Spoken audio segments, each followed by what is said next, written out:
Good morning, students. In History Chapter 2, till now we studied about a closer look, the Cholas. Students, this was the last heading which we have discussed in our previous lecture from Urayur to Thanjavur. Pallavas and Muthariyar, which we have discussed. Vijayalaya, who belonged to the ancient chiefly family of the Cholas from Urayur, captured the delta from the Muthariyar in the middle of the 9th century.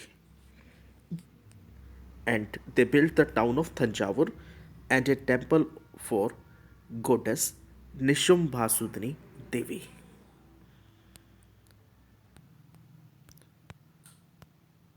This was the main area.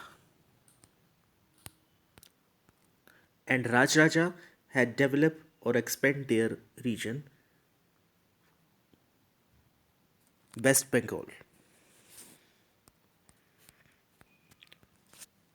Our next heading is Splendid Temples and Bronze Sculpture. Bronze क्या होता है? पीतल. And sculpture means statues जो create किए जा रहे थे, जो मूर्तियां लगाई जा रही थी वहां पर. The big temples of Thanjavur and Gangai Konda Cholapuram built by Rajraja and Rajendra are architectural and sculptural marvels. Chola temples often became the nuclei of settlements which grew around them. Nuclei means जहाँ पर टेम्पल्स थे तो temples के near by settlements होनी शुरू हो गई. Temples were also endowed with land by rulers as well as by others. This is the picture of temple at Gangaikonda Cholapuram. Temples के पास जो लैंड होती थी तो उस लैंड के ऊपर एग्रीकल्चर होता है और उसको कहा जाता है, जो प्रोडक्शंस होती थी, जो प्रोड्यूस होती थी, into maintaining all the specialists who worked at the temple and very often lived near. Priests, garland makers, cooks, sweepers, musicians, dancers, etc. And this was the hub of economic, social and cultural life as well. तो ये city जो है अब एक hub बन चुकी है. The craft associated with temples, the making of bronze image was the most distinctive. तो इन टेम्पल्स में जो स्ट्रक्चर बन रही थी, मूर्तियां बन रही थी, जो स्कल्पचर जो है, तो वो किस चीज से बन रही है? Bronze, like this. Chola bronze images are considered amongst the finest in the world. Most images were of deities. Sometimes images were made of devotees as well. तो इनके जो डेटीज होते थे, जो इनके देवी देवता जो होते थे, उनकी मूर्तियां बनाई जाती हैं, उनके स्कल्पचर्स बनाए जाते थे, और कई बार डिवोटीज जो थे उनके भी तैयार किए जाते थे. Agriculture and irrigation. Many of the achievements of the Cholas were made possible through new developments of agriculture, new developments in agriculture. River Kaveri branches off into several small channels before emptying into the Bay of Bengal. In this map we may see Kaveri River. Kaveri river जब यहाँ पे गिरती है बे of Bengal में, तो काफ़ी सारे distributaries जो हैं इसकी, एंड यहाँ पे क्या क्रिएट करती है? एक डेल्टा क्रिएट करती है ये. And these channels overflow frequently, depositing fertile soil on their banks. The necessary moisture for agriculture, particularly the cultivation of rice. Agriculture had developed earlier in other parts of Tamil Nadu. It was only from the 5th or 6th century that this area was opened up for large scale cultivation.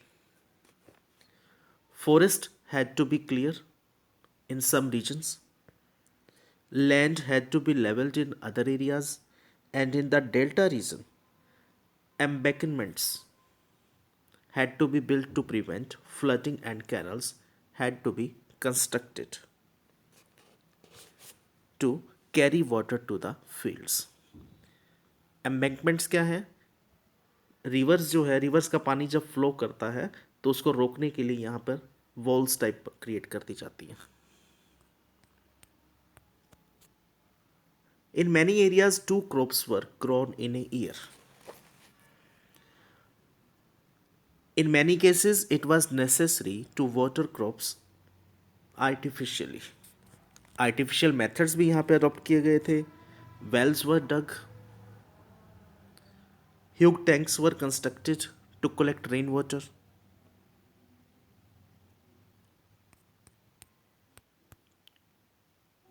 Irrigation works require planning, organizing labor and resources, maintaining these works and deciding on how water is to be shared. कि कैसे पानी को जो है share करना है. And most of the rulers as well as people living in the villages took an active interest in these activities.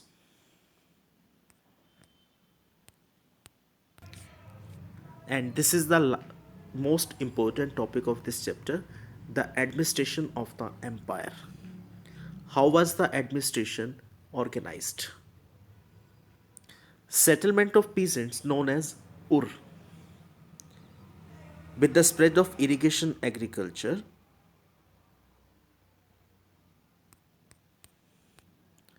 this became popular. Group of such villages formed larger units called Nadu. The village council and the Nadu performed several administrative functions, including dispensing justice and collecting taxes. These were the main function of the council, to perform justice and collection of taxes. Rich peasants of the Villala caste exercise considerable control over the affairs of the Nadu. वलाला एक cast है जो लोग इनके ऊपर control कर रहे हैं नाडूस के ऊपर. Under the supervision of the central Chola government, Chola kings gave some rich landowners titles like Movendvelan, Arayar, etc. There were some type of lands, and we may found Chola inscriptions mention several categories of land. Velanvangai, land of non-Brahman peasant proprietors. Brahmade, land gifted to Brahmins. Shalbhog, land for the maintenance of a school. Devdan, land gifted to temples. And Palichandam, land donated to Jain institutions.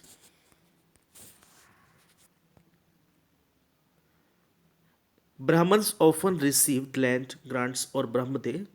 As a result, a large number of Brahmins settled merged in the Kaveri Valley, as in other parts of South India. Each Brahmade was looked after by an assembly or sabha of prominent Brahman landholders, and their decisions were recorded in detail in inscriptions, often on the stone of walls of temples.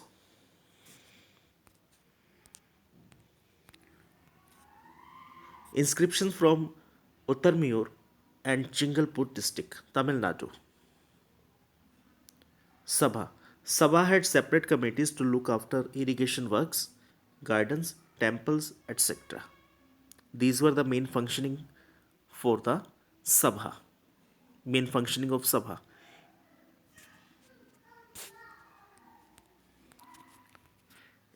In inscription and text we may found who could be a member of a Sabha, or as qualifications or essential conditions to become a member of Sabha. All those who wish to become member of the Sabha should be owners of land from which land revenue is collected. They should have their own homes. They should be between 35 and 70 years of age. They should have knowledge of Vedas. They should be well versed in administrative matters and honest. If anyone has been a member of any committee in the last 3 years, he can't become a member of another committee. Anyone who has not submitted his accounts and those of his relatives cannot contest the elections. These were the some rules for becoming a member of Sabha. Inscriptions tell us about kings and powerful men. Here is an excerpt from the Periyar Puranam or Periyar Puranam, a 12th century Tamil work, which inform us about the lives of ordinary men and women. On the outskirts of Adanor was a small hamlet of Pulayas.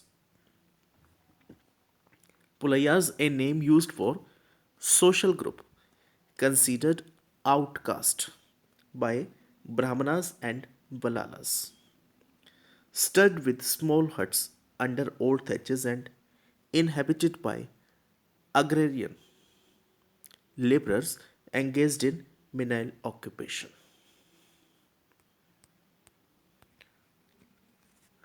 मिनाइल occupation जो होते थे वो होते थे साफ सफाई के या छोटे कामों के अंदर जो लोग लगे हुए होते थे.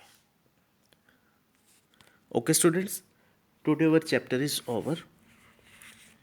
In our next lecture, we shall do exercise question answers and worksheet of this chapter. Thank you.